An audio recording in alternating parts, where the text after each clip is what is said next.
ஆரோக்கியத்தை புறக்கணிச்சு உணவு முறைகளை மாத்திக்கிட்டு வர்றதுனாலையும் அதிகரிச்சு வர்ற வேலைப்பளுவால ஏற்படுற முறையற்ற தூக்கத்தினாலையும் எக்கச்சக்கமான நோய்களால மக்கள் பாதிக்கப்பட்டு வர்றாங்க. அந்த வகையில உயர் ரத்த அழுத்த நோயால ஏற்படுற விளைவுகள் பத்தி தான் இப்ப பார்க்க போறோம்.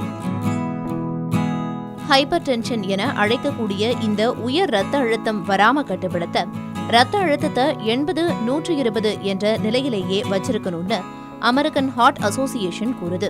அதாவது குறைந்த அளவு பிபி 80 அல்லது அதுக்கும் கீழே, அதிக அளவு பிபி 120க்கும் குறைவா வச்சிருக்கணுமா. இல்லனா தமனிகள் ரத்த நாளங்களோட சுவர்களை சேதப்படுத்தி தீவிர ரத்த அழுத்தத்தை உணரச் செய்யும். இதன் காரணமா அடைப்பு ஏற்பட்டா இதயத்துக்கான ஆக்சிஜன் மற்றும் ரத்த ஓட்டத்தை அனுமதிக்காது. தீவிர தாக்குதலை உண்டாக்கி உயிரையே காவு வாங்க வைக்கும்.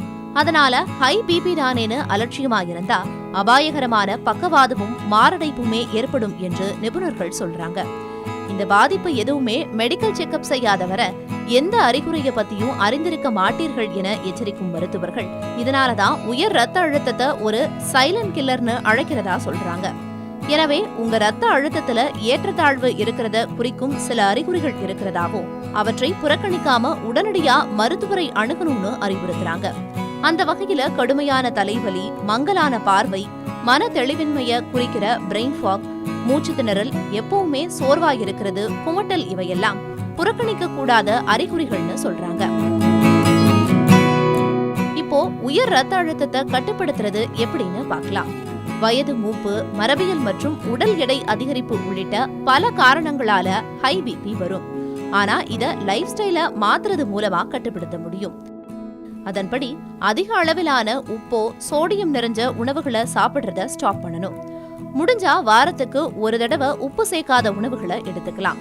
மது பழக்கத்தால ரத்த அழுத்தத்தை ஏற்படுத்தி இதயத்துக்கு பெரிய பாதிப்பையே உண்டாக்கும்.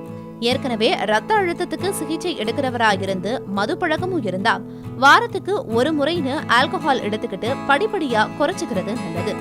அதிக அளவிலான ஸ்ட்ரெஸ், பதற்றம், டிப்ரெஷனால பாதிக்கப்பட்டவங்களாயிருந்தா அவங்களுக்கு கட்டுப்பாடற்ற ஹைப்பர் டென்ஷன் வருமா.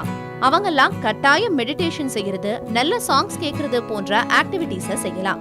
அதே மாதிரி உங்க உடலையும் மனசையும் வலுவாகவும் ஆரோக்கியமாகவும் வச்சிருக்க உடற்பயிற்சி ரொம்பவே முக்கியம். தொடர்ந்து உடற்பயிற்சி செய்யறதால இதயத்தோட ஆரோக்கியத்தையும் ரத்த ஓட்டத்தையும் சீரா வச்சிருக்க உதவும்.